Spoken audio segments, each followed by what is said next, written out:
में, बदनिगाहियों में। कुरान तो खोले हुए जमाना हो गया, औरतों को भी मर्दों को भी। रमजान में औरतें ऐसे कुरान पढ़ती हैं जैसे मादल्ला रमजान में ही कुरान पढ़ना जरूरी है।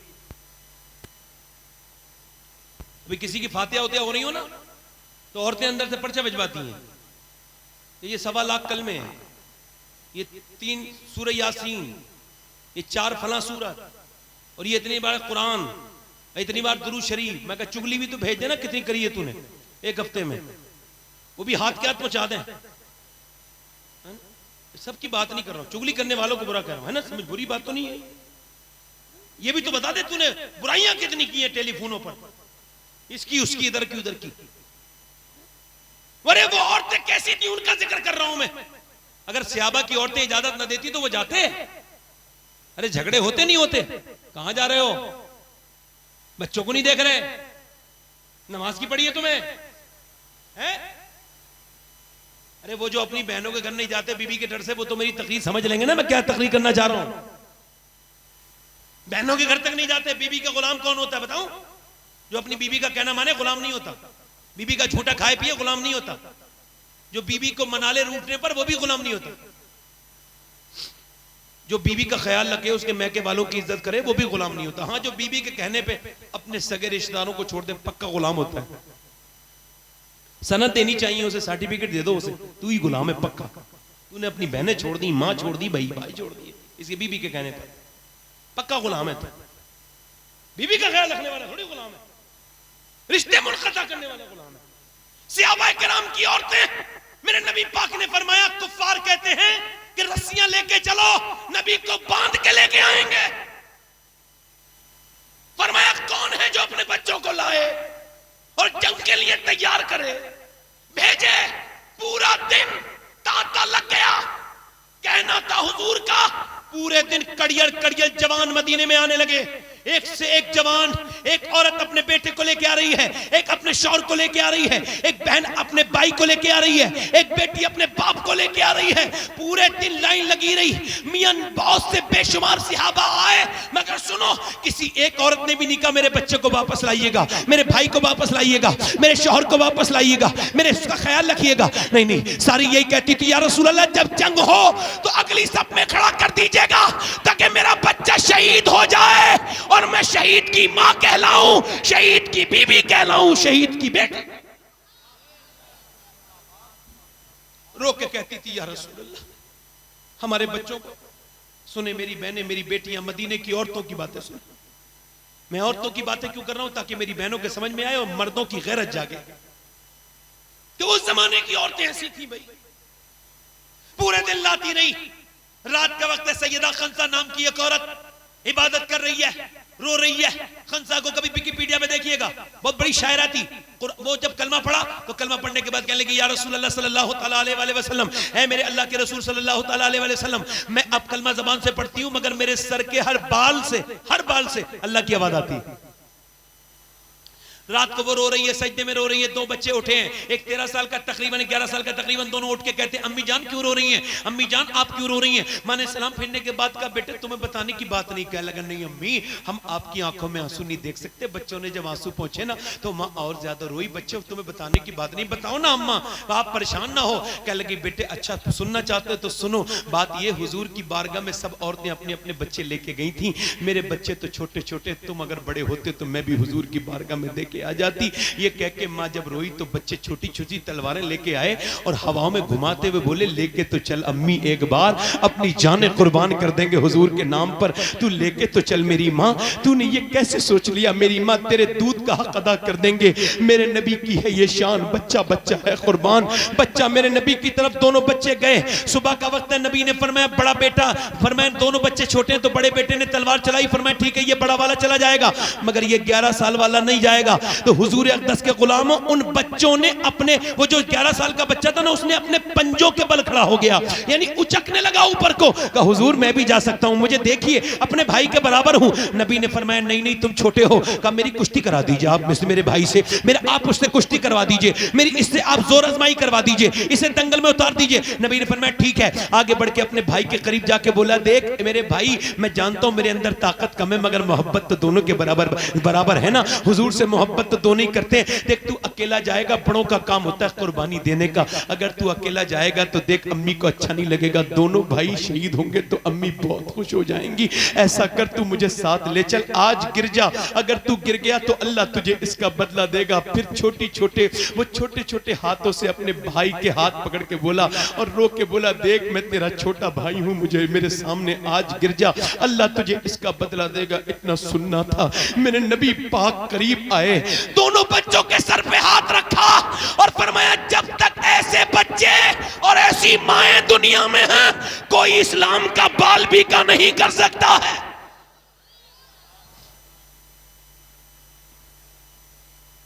मां ने अपने बच्चों को करीब बुलाया, लाओ मेरे लाडलो प्यार कर दूं। करीब करके सरों पे हाथ रख के बोली, मेरे बेटो तुम्हारा बाप जमाना हो गया, गुजर गया। मैंने मदीने में मजदूरियां की हैं, बर्तन मांजे हैं, झाड़ू लगाई हैं, मगर मैंने अपने बुढ़ापे के सारे के लिए नहीं, मैंने हुजूर के दीन के लिए, तुझे शहादत के लिए पाला है मेरे बच्चों।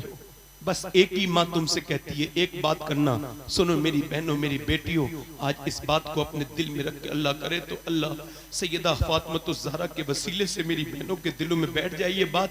क्या कह रही है वो? कह ले मेरे बच्चों बस एक बात का ख्याल रखना, जब जंग होना तो मेरे लाडलो जितने भी तीर आए सीने पे आए, कितने भी जख्म लगे सीने पे, पीठ पर जख्म नहीं आना चाहिए, ताकि लोग देखें तो समझ जाएं कि मदीने की औरतें बुज़दिल पैदा नहीं करती हैं, शेर दिल पैदा करती हैं।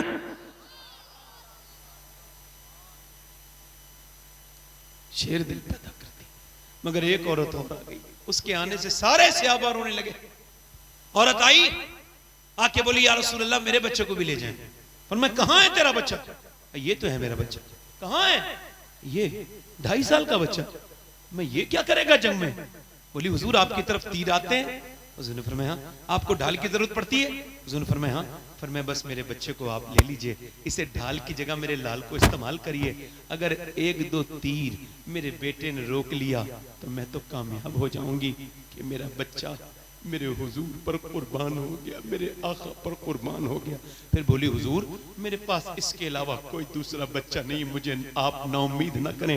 फरमाया, हुजूर ने, तेरी नियत इतनी बड़ी है, तेरा बच्चा शहीद नहीं भी होगा ना, फिर भी अल्लाह तुझे शहदा की माँ के साथ ही उठाएगा।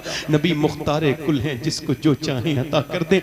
ये कहा करो सो लोगो, वो कैसी औरतें थीं, वो कैसे मरते। अल्लाह ने अपने नबी को, अपने महबूब को यार भी चुन चुन के दिए और रिश्तेदार भी चुन चुन के दिए।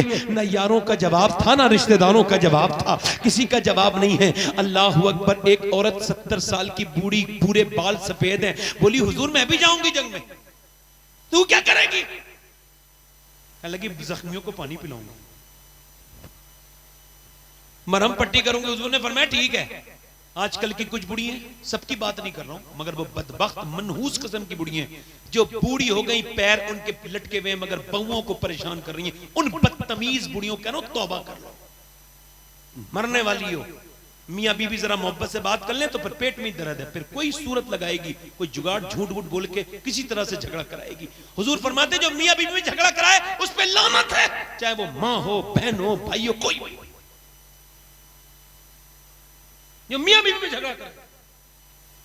एक लड़की मेरे पास आई, जरा ध्यान से सुना इस दर्द को। कहने लगी, सैयद साहब दुआ कर दे। मैं कहा, क्या हुआ? कहने लगी, मेरी सास मुझे बड़ा सताती है। मैं, क्या हुआ? कहने लगे, मेरा बाप गरीब है। फिर कहने लगे, वो ताने देती है, हफ्ते में 2 बार, कभी 3 बार, तेरा बाप कुछ नहीं दिया, तेरे भाइयों ने कुछ नहीं दिया। कहा, मेरे भाई मजदूर है। फिर मेरा शौहर मुझे मारता है, मैं वहीं रहती हूँ, आती नहीं कर, नहीं मैं अपने मैके वालों को भी नहीं बताती। कहा, क्यों? कहने लगे, इस वजह से मेरे बाप ने जब शादी की थी तो वो कर्जदार हो गया था, अब 2 बहनें पहले बैठी हैं, बताऊंगी तो बाप को तकलीफ हो जाएगी, पिटती हूँ, कुटती हूँ। यार बेटियों से बहुत प्यार किया करो, बेटियां पता नहीं किस किस के पास जाएं, कहाँ कहाँ शादियां होती हैं, 18-20 साल अपने घर में रहती हैं, माँ बाप ख्याल रखते हैं, फिर कैसे कैसे जालिमों के पल्ले पड़ जाती हैं। कुछ तो बहनें बेटियां बताती तक नहीं उन पर जितने जुल्म होते हैं। बहनों के घर जाया करो, जितने भाई बैठे हो बता रहा हूँ, जिस बहन के घर भाई नहीं जाता ना वो कमजोर हो जाती है, उसे ताने बड़े मिलते हैं, उसे तकलीफ होती है। जहाँ भाई जाता रहता है, टेलीफोन करता रहता है, बहन की इज्जत बनी रहती है, वो तुमसे कुछ चाहिए नहीं उसे। बेटियों के घर जाया करो, बेटी अपने बाप को याद करती है। यार बेटियों को कोई भेज देते हो, शादी के बाद जाया करो, ख्याल लगा करो। मेरे हुजूर अपनी बहन से प्यार करते थे, सियाबा अपनी बहन से यार मोहब्बत किया करें अपनी बहनों से। आप मुझे बताएं मुझे आप कौन सा घर अल्लाह को पसंद है? मैं आपसे पूछता हूँ, जिसमें टाइल्स लगी हुई हो नहीं, जिसमें मार्बल लगा नहीं, जिसमें बड़े किचन बाथरूम बने हो, वो घर अच्छा है? कौन सा घर अच्छा है जिसमें बड़े रूम बने हो, जिसमें बालकनी हो, हॉल बना हो? कौन सा घर अच्छा है? वो अडानी का घर अल्लाह को पसंद है या अंबानी का पसंद है? हुजूर फरमाते अल्लाह को वो घर पसंद है जिसमें यतीम रहता हो, उसका ख्याल किया जाता हो, जहां मजलूम का ख्याल किया जाता हो, जहां औरतों पर रहम किया जाता हो, वो घर अल्लाह को पसंद है। बताओ जहां यतीम कमजोर बच्ची पे जुल्म होता है, वो घर पे अल्लाह की रहमतें आएंगी? जहां सुबह से लेकर शाम तक ताने मिलते हो, उन औरतों को समझाओ और सुनो। ये औरत ये कर रही है बुढ़िया, और उस जमाने की वो 70 साल के भी हुए, हुजूर के ऊपर हमला हो गया जंग में, तो इसने देखा ना उम्मे अम्मारा ने तलवार सूद के खड़ी हो गई शेरनी की तरह, बाल सफेद हैं मगर हाथ में तलवार लेके। नबी ने इसकी तरफ देखा तो कहने लगी हुजूर आप बिल्कुल परेशान ना हो, मैं औरत जरूर हूं मगर जान दे दूंगी, आप तक किसी दुश्मन को नहीं आने दूंगी। हुजूर के ऊपर हमला किया। इस औरत ने देखा तो एक जितने भी काफिर थे बुज़दिल होते हैं, एक आया जवान औरत पे हमला किया, उसने तलवार से रोक के उसका पेट फाड़ दिया, दूसरा आया उसकी गर्दन काट दी, तीसरा आया उसकी गर्दन काट दी, यहां तक कि एक के पास 7 आए, 7 को अकेली बूढ़ी औरत ने जहन्नम में पहुंचाया। भगदड़ मच गई कुफ्फारे मक्का के लश्कर में, बोले भागो इनसे न लड़ो। कहा क्यों? कहा जब 70 साल की उम्मे अम्मारा का ये हाल है तो फिर अली की तलवार का आलम क्या होगा?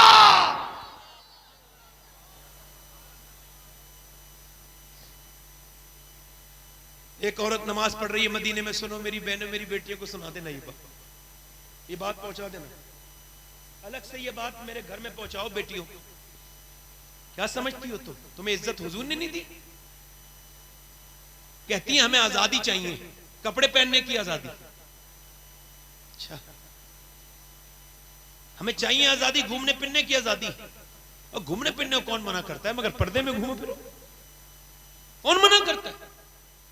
और तुमसे मेकअप करने को भी कौन मना करता है? मगर अपने शौहर के लिए जायज है, और के लिए तो हराम है ना। हालत फरमाते हैं औरत जब अपने मर्द के लिए सजती है तो जितनी बार आईना देखती है उतने सदके के सवाब अल्लाह ताला फरमाता है। मगर मेरी तरफ तो देखें, मैं आपसे और कर रहा हूं, मेरी तरफ तवज्जो करें, मैं आपको बता रहा हूं। औरत नमाज पढ़ रही है, सियाबिया नमाज पढ़ रही है, एक औरत आती है, कहने लगी, वो नमाज पढ़ के उसने दुआ मांग रही, कहने लगी तेरा बाप शहीद हो गया जंग में। बाप की मौत की खबर बेटी से बर्दाश्त नहीं होती। कुछ बेटियों के तो दिल की धड़कनें रुक जाती हैं। बेटियां बहुत प्यार करती है ना बाप से। जब उसने सुना ना बाप की मौत की खबर है, मेरी बहनें और आप भी जरा ध्यान से सुने, बाप की खबर है ना मौत की, तो ऐसे करके हाथ उठा के बोली मालिक मेरे बाप की शहादत कबूल फरमा। रोई नहीं, चीखी चिल्लाई नहीं। फिर किसी ने कहा पूरी बात तो सुन ले, तेरा भाई गया था ना वो भी शहीद हो गया, अब तो उसका पूरा जिस्म कांप गया, अब तो ऐसा लगता है जैसे जान निकल जाएगी। कांपते हुए हाथों से आंसुओं को रोक रही है, रोकते रोकते बोली अल्लाह भाई की शहादत कबूल। फिर किसी ने कहा और सुन तेरा बाप भी शहीद, तेरा शौहर गया था ना वो भी शहीद हो गया। फिर उसने कहा तेरा बेटा भी शहीद हो गया। सजदे में गिर गई, बोली मालिक तेरा शुक्र अदा करती हूं, तूने मुझे एक बार में शहीद की बेटी बना दिया, शहीद की बहन बना दिया, शहीद की मां बना दिया और शहीद की बीबी बना दिया। अल्लाह तेरा शुक्र है। लोग समझते थे चीखेगी चिल्लाएगी, जैसा कि कोई मर जाए तो औरतें ये भी तमीज नहीं करती कौन पर्दे वाला आ रहा है, किससे पर्दा करना चाहिए, को क्या पढ़ना चाहिए। चीखती चिल्लाती हैं, बहमियाती हैं बुरी आवाजों से, बेकार तरीके से। और नमाज पढ़ती भी होती है, उस दिन नहीं पढ़ती, सुने उसको, उसने इतना चीखी ना चिल्लाई, कुछ नहीं किया, उठी। हुजूर फरमाते हैं ऐसी औरतों पे लानत है अल्लाह की जो आवाजें करके बयान कर करके बेकार सी बातें करके रोती हैं। हाँ दिल का दर्द कोई रोक नहीं सकता, आंसू आ जाए तो कोई बुरी बात नहीं। ऐसे बता रहा हूं आपको कि यूं बुरी बात तो नहीं ना। हुजूर फरमाते दिल का दर्द अल्लाह की तरफ से, ज़बान का दर्द शैतान की तरफ से। वो कई लोग समझते थे, मेरी तरफ ध्यान दे, लोग समझते थे अपनी बहन के पास अपने बाप की जनाजा देखेगी, जाएगी जाके अपने शौहर के जनाजे पे गिर जाएगी, अपने भाई के जनाजे पे गिर जाएगी। और तो ऐसी होती है जाकर के अपने बेटे के जनाजे को देखेगी, जवान बेटे की लाश पड़ी है, जवान भाई की लाश पड़ी है, मगर ना उधर न गई जिधर शोहदा थे, बल्कि जिधर ऊंटनी पर हुजूर सवार थे ना उधर गई और नबी पाक के सामने जाके खड़ी हो गई। हुजूर ने फरमाया तेरा बाप शहीद हो गया, तेरा भाई शहीद हो गया, तेरा शौहर तेरा बेटा शहीद हो गया, अल्लाह तुझे सब्र दे। जब हुजूर ने ये कहा ना, आंखों में आंसू ले आई, हुजूर की तरफ देख के बोली, या रसूल अल्लाह आप सलामत हैं तो फिर मेरा सब कुछ सलामत है। मैं तो आपको देखने आई थी, आप ठीक है ना या रसूल अल्लाह, तो मेरा सब कुछ ठीक है। फिर वापसी में अपने बाप के जनाजे की तरफ गई, किसी ने देखा पर्दा है, शौहर के जनाजे पे पर्दा है भाई के, और कह लगे पर्दा तेरा खत्म नहीं हुआ, बाप भाई बेटा शौहर सब मर गए। कह लगी सुनो मेरे बाप बेटे भाई को नहीं मौत आई है, मगर मेरा इस्लाम अभी जिंदा है, मैं बेपर्दा नहीं हो सकती।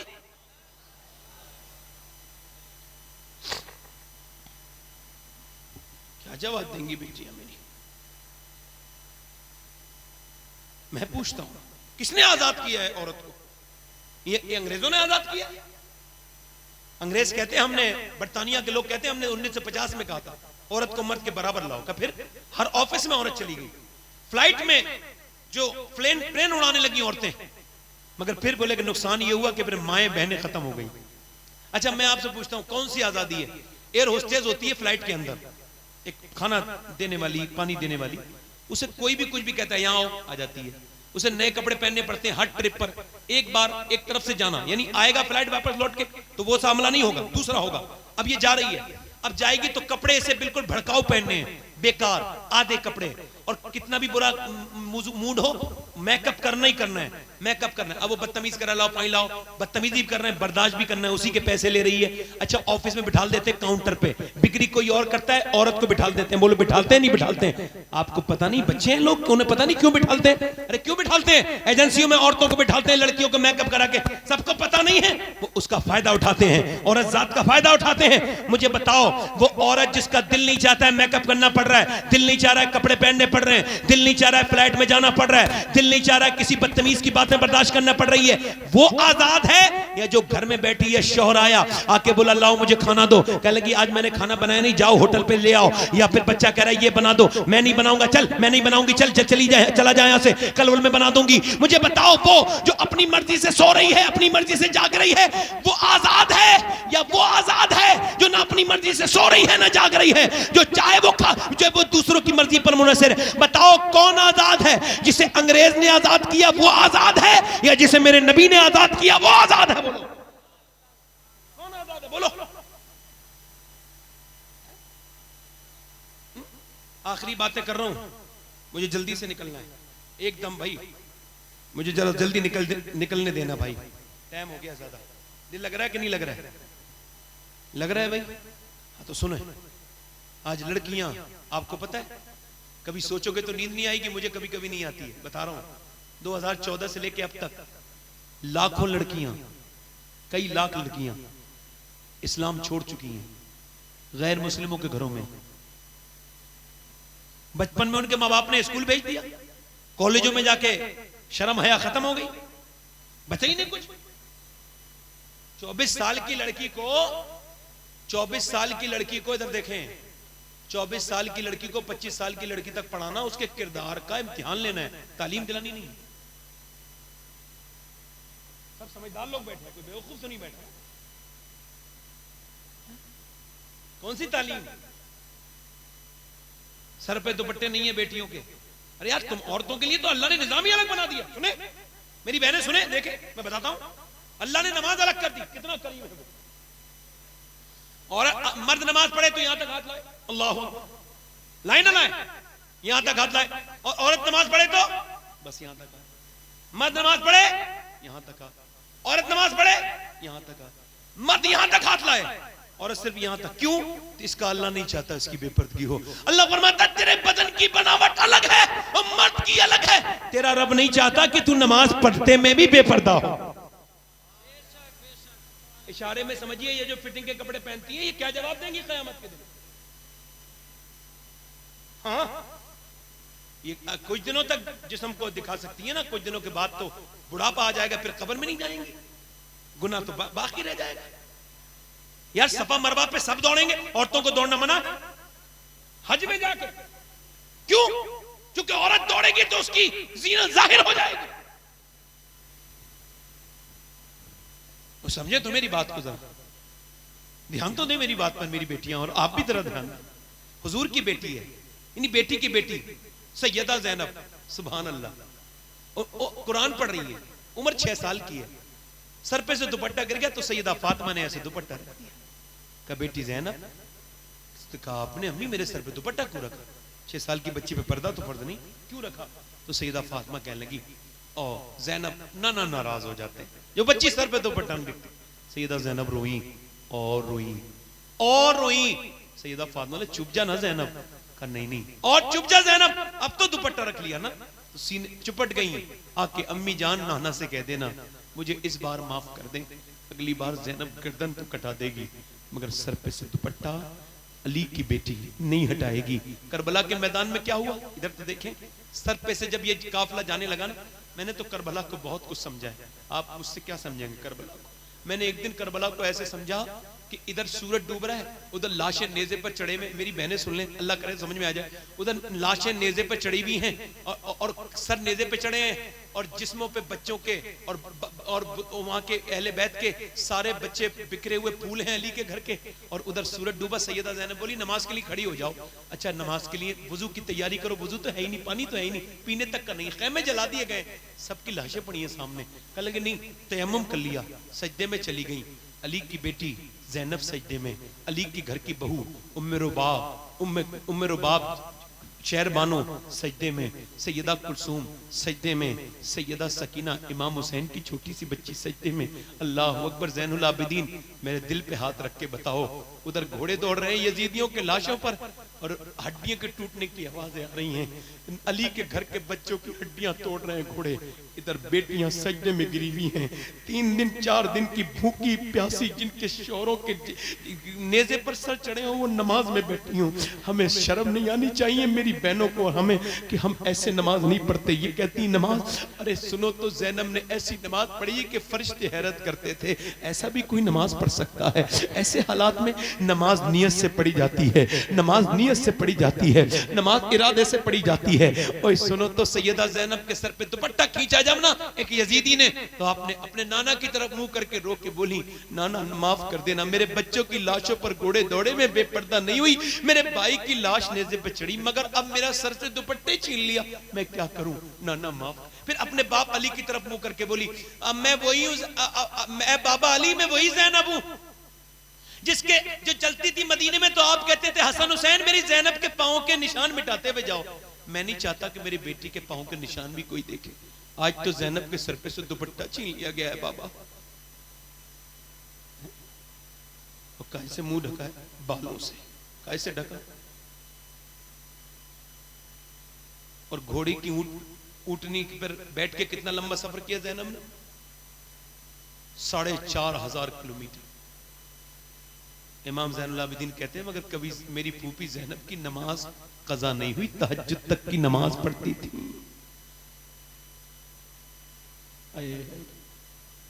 काश के एक लड़की एक बहन नमाजी बन जाए, काश। नौजवानों आपसे भी कह रहा हूं मेरी तरफ देखो, कब तक अपने मोबाइलों में से चीजें डिलीट करोगे? कोई ऐसा लॉक भी लगाओ जिससे अपने रब से छुपा लो अपनी वीडियो तस्वीरें। वो छुप छुप के गुनाह करने वालों, हुजूर फरमाते हैं जिसने बदनिगाही की उसने बस जहन्नम उसकी आंख में भरी जाएगी, जहन्नम किया। फरमाते हैं जिसने बदनिगाही की उसकी आंख में जहन्नम। और अल्लाह के रसूल इरशाद फरमाते हैं जिसने गैर औरत को हाथ लगाया उसने ऐसा किया जैसे जहन्नम को आग लगा हाथ लगा दिया। आपको बताऊं कुत्ता भीग जाए तो नापाक है। हुजूर फरमाते हैं मेरे आका कि अगर फरमाते हैं मेरे आका और अगर सुअर ना भी भीगे तब भी नापाक है। बता रहा हूं आपको, हुजूर फरमाते हैं सुअर से जिस्म का लगना इतना बुरा नहीं है जितना गैर औरत से जिस्म का लगना बुरा है। सफर में, बस में, मजार में, भीड़ में जाओ, गैर औरत को देखो, बदन को बचा लो, समझ जाएगा आदमी ये नबी का मानने वाला है। इसे नबी की हदीस याद है कि गैर औरत से जिस्म लगना सुअर के जिस्म लगने से बुरा है।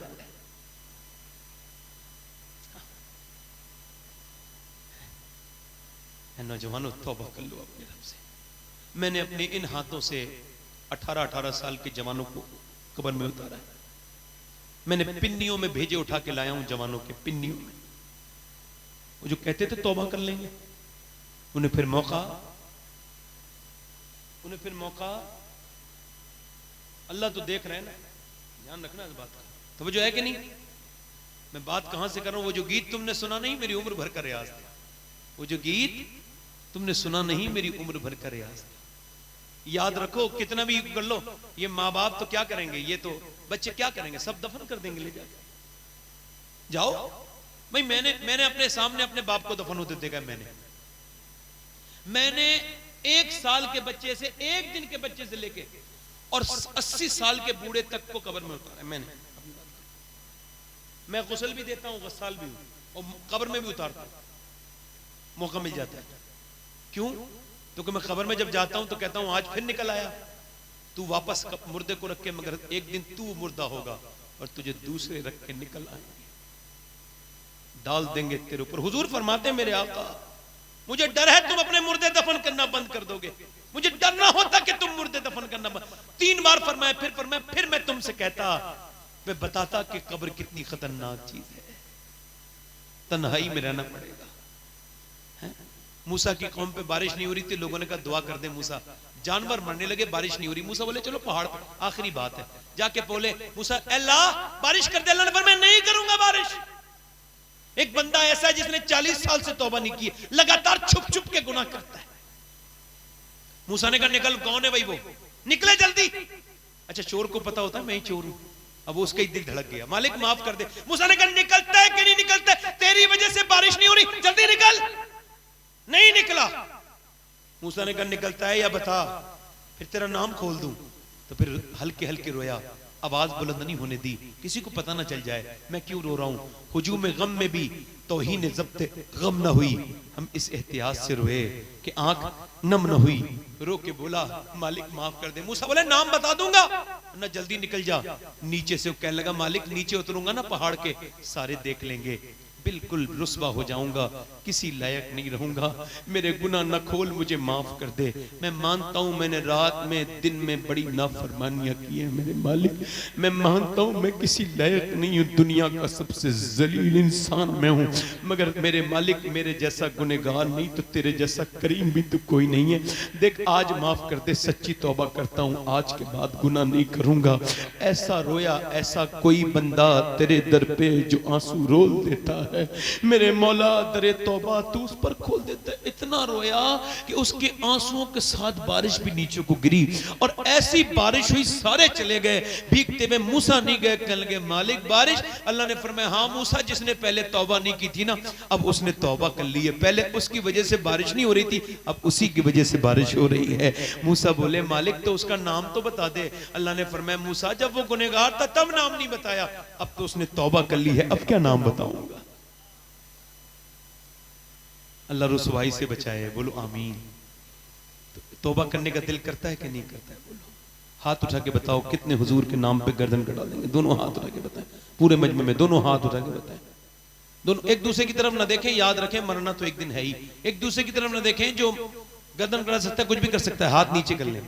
एक दूसरे की तरफ ना देखें, मुस्कुराएं ना, जो गर्दन कटा सकता है कुछ भी कर सकता है। कितने मेरे भाई ऐसे हैं जो आज से गर्दन भी कटा देंगे और आज से हुजूर के नाम पे पूरी दाढ़ी भी रखा लेंगे। इस महफिल में खड़े हो जाएं, खड़े हो जाएं। है कोई आशिक रसूल इस महफिल में जो नबी के नाम पे दाढ़ी रखा ले? है कोई आशिक रसूल जो आज से नबी के नाम पे दाढ़ी भी रखा ले और आज से गर्दन भी कटा ले? एक दूसरे की तरफ ना देखें, आप अपनी तरफ देखें। कोई इसमें मसला नहीं है, जिसके दिल में आएगा, जिस पे अल्लाह रब फजल फरमाएगा वो उठेगा। जो दाढ़ी कटा सकता है, वो जो गर्दन कटा सकता है, वो कुछ भी कर सकता है। आप में कितने लोग ऐसे हैं जो गर्दन भी कटा देंगे और आज से दाढ़ी भी रखा लेंगे? इस महफिल में खड़े हो जाएं। है कोई आशिक रसूल इस पूरी महफिल में जो आज से नबी के नाम पे पूरी दाढ़ी रखाए? है कोई दीवाना मेरे नबी का? आशिक रसूल है कोई? ज्यादा दिल गंदे हो गए क्या भाई? है कोई आशिक रसूल? इतनी देर तो नहीं लगती भाई। है कोई आशिक रसूल? है नौजवान कोई जो आज इस मजमे में खड़े होकर कहे मैं अपने नबी के नाम पे दाढ़ी रखाऊंगा और दाढ़ी लेके कब्र में जाऊंगा ताकि हुजूर देखे तो खुश हो जाएं, मेरा गुलाम आया है, मेरा आशिक आया है? है कोई इस पूरे मजमे में आशिक रसूल आगे से पीछे से जो आज से सुन्नत रसूल के लिए अपनी इस महफिल में खड़ा हो जाए? है कोई दीवाना? है कोई भाई? है कोई भाई? एक दूसरे की तरफ ना देखें, मेरी तरफ देखें। है कोई अच्छी जिंदगी गुजारने वाला जो हो वो खड़ा हो जाए? इसे आज से बेहतर जिंदगी गुजारनी, सुन्नतों वाली, नबी की मुबारक सुन्नत। कोई नौजवान पहला जो खड़ा होगा ना, सबसे ज्यादा सवाब उसे ही मिलेगा। मैं एक आध बार और कह रहा हूं, मेरी कोई बेइज्जती उसी नहीं होगी, तबलीग करना हमारा फर्ज है, समझ रहे हैं, इससे तौफीक अल्लाह देता है। ऐसा नहीं, मैं ये भी नहीं कहूंगा कि मैं कहीं और कहता हूं तो 20 लोग खड़े हो जाते हैं, नहीं नहीं, जिसे तौफीक होती है वो खड़ा होता है। ऐसा तो नहीं होता कि कोई किसी को तौफीक दे देगा। है कोई आशिक रसूल और इस महफिल पाक में, दीवाना गौसुल आजम का, जो इस महफिल में अपनी नबी की सुन्नत रखाने का वादा करे, पूरी सुन्नत जो आज से रखाए। छोटी दाढ़ी रखाना भी हराम है और दाढ़ी को कटवाना भी हराम है। दाढ़ी पूरी हद शरा होनी चाहिए, एक मुट्ठी से बाहर निकलती हुई हल्की सी, ताकि हद शरा में रहे। है कोई नौजवान लड़का इसमें, इस आशिकों में, इन दीवानों में, जो आज से नबी के नाम पे दाढ़ी का वादा कर ले? मैं एक बारी और कह रहा हूं, फिर इंशाल्लाह नहीं कहूंगा। मैं इस वजह से कह रहा हूं कि याद